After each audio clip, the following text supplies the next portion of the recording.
Hello everyone, welcome back to 5x Crypto and let's decipher today's code. For this, just simply tap 3 times on earn per tap and then when it turns red, simply type today's code which is Satoshi. Now let's see how we can type it up. For S, you need to tap 3 times.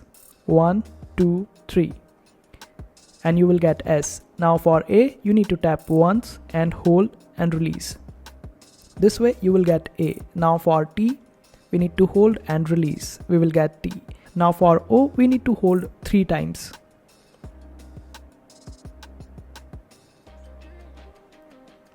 And for S, we need to tap 3 times. 1, 2, 3. And for H, we need to tap 4 times.